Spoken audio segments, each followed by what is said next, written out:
Hello friends, എല്ലാവർക്കും സുഖമാണെന്ന് വിശ്വസിക്കുന്നു.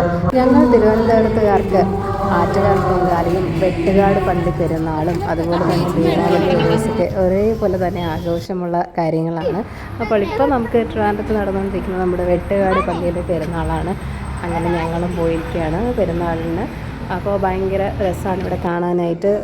ഉത്സവത്തിനൊക്കെ ഉള്ളതുപോലെ തന്നെ ഒരുപാട് എന്താ പറയുക, അമ്പലങ്ങളിലെ ഉത്സവത്തിനൊക്കെ ഉള്ളതുപോലെ തന്നെ ഒരുപാട് സാധനങ്ങളൊക്കെ വിൽക്കാനും ഒരുപാട് വളമാല അങ്ങനെയുള്ള സാധനങ്ങളൊക്കെ ഫുഡ് ഐറ്റംസ് കുട്ടികൾക്ക് ഇഷ്ടപ്പെടുന്ന തരത്തിലുള്ള എല്ലാ എൻ്റർടൈൻമെൻറ്റും ഇവിടെ ഉണ്ടാവും. അത്രയ്ക്ക് നല്ല രീതിയിൽ ഭംഗിയായിട്ട് ലൈറ്റൊക്കെ ചെയ്ത് അലങ്കരിച്ച് ഒരുപാട് ഷോപ്പ് ചെയ്യാനൊക്കെ ആയിട്ടുള്ള ചെറിയ ചെറിയ സാധനങ്ങൾ, ഫീച്ചേഴ്സ് അങ്ങനെയൊക്കെ ഒത്തിരി സാധനങ്ങളൊക്കെ വാങ്ങാൻ പറ്റുന്ന ഒരു ഇതും കൂടിയാണ് ഈ ഒരു അവസരത്തിലെന്ന് പറയുന്നത്. അപ്പോൾ എല്ലാവർക്കും അതായത് എന്താ പറയുക, ഞാനൊക്കെ കുട്ടിക്കാലത്തെ തന്നെ പോകുന്നതാണ് വെട്ടുകാട് പള്ളിയിലുള്ള പെരുന്നാളെന്ന് പറയുമ്പോൾ. അത് ഒരു വർഷം പോലും ഞാൻ മിസ് ചെയ്തിട്ടില്ല എന്ന് തന്നെ പറയാം. എനിക്കൊരു അറിവായ ആ സമയം മുതലേ എന്തായാലും 10 ദിവസം ഉള്ളതിൽ 10 ദിവസമാണ് എൻ്റെ ഇത് വരുന്നത് ആ പെരുന്നാൾ. അപ്പോൾ അതിൽ നമ്മൾ ഒരു ദിവസമെങ്കിലും എന്തായാലും ഞാൻ പോയിട്ടുണ്ടാകും. അങ്ങനെ ഇത്തവണയും എനിക്ക് പോകാൻ പറ്റി. അപ്പോൾ ഇതൊക്കെയാണ് അവിടുത്തെ വിശേഷങ്ങൾ. ഇതാണ് പള്ളിയുടെ വീഡിയോ ഒക്കെ. അപ്പോൾ ഇത്രയൊക്കെയുള്ളൂ, ചെറിയ വിശേഷങ്ങളാണ്. അത് കഴിഞ്ഞ് ഞങ്ങളെല്ലാവരും തിരിച്ചു പോവുകയാണ്. അപ്പോൾ നെക്സ്റ്റ് ഒരു വീഡിയോ ആയിട്ട് വരുന്നതായിരിക്കും. എല്ലാവർക്കും ടാറ്റാ, ബൈ ബൈ.